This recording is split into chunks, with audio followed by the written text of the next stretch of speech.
Frères en Christ, l'une des raisons majeures pour laquelle la prière a été créée, et ça c'est un truc que beaucoup de chrétiens ignorent encore quand il s'agit de prier. Vous allez voir, parfois on va dire que oh, celui-là prie 6 heures de temps, il prie 8 heures de temps, il prie 10 heures de temps. C'est un peu frustrant. Mais, premièrement, avant que je dise ça, j'aimerais vous faire comprendre ceci. Ça dépend de ce que le Seigneur t'a demandé de faire. Si le Seigneur t'a invité à les longues heures de prière, parce qu'il t'a amené quelque part, fais-le. Mais si c'est que tu ne sens pas ça dans ton esprit, ne le fais pas. Mais si c'est que tu sens ça ardemment dans ton esprit, ou bien si le Seigneur rapproche une personne auprès de toi qui prie beaucoup, c'est que le Seigneur est en train d'appeler à prier. Ou bien si tu arrives dans les arènes, tu croises beaucoup d'environnements où il y a de la prière intense partout. Bien dévotion, intense jeûne. Dieu est en train d'appeler. Dieu est en train de dire que c'est là où c'est ton top suivant là-bas. Alors ne laisse pas les signaux te manquer parce que tu es trop fermé sur toi-même. C'est vrai que tu connais Dieu, mais parfois il faut laisser Dieu te dire ce qu'il veut pour toi. Il y a les signaux qu'il va mettre devant toi, là, les panneaux de signalisation. Excusez-moi. Donc, avant que tu continues, on a encore de prier, on priera tous les jours. Le numéro, est-ce notre profil TikTok, n'est-ce pas?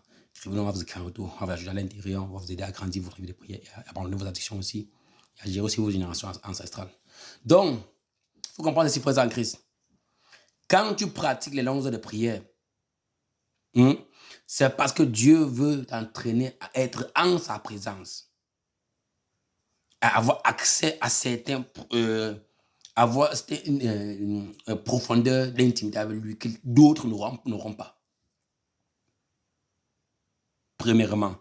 Et à travers cette intimité-là, tu auras l'opportunité de causer avec Dieu, de comprendre sa voix, il va te confier des messages. Vous allez voir que Moïse avait, il était arrivé à un niveau où il causait avec Dieu face à face. Il avait accès à cette intimité. Mais ça lui a coûté des années de dévotion dans la montagne. Alors, pendant que le Seigneur t'entraîne, basé sur une pratique, tu vas voir que celui-là qui joue au ballon 4 par jour, 4 par jour, 4 par jour, 4 par chaque jour, et celui-là qui ne joue jamais au ballon, mais il joue une fois par mois, vous êtes deux personnes différentes. Hein? Alors, si c'est que tu fais ça tous les jours, ta relation avec Dieu va grandir. Et Dieu va te confier. Maintenant, tu pourras plus aller à l'extérieur et faire ce que tu veux. Non, tu vas aller vraiment faire la volonté de Dieu. Parce que si on prend 90% des chrétiens aujourd'hui, 100% des chrétiens aujourd'hui, 99% ne font pas la volonté de Dieu. À peine 1 ou bien 1,5%. Même 0,05% qui fait la volonté de Dieu.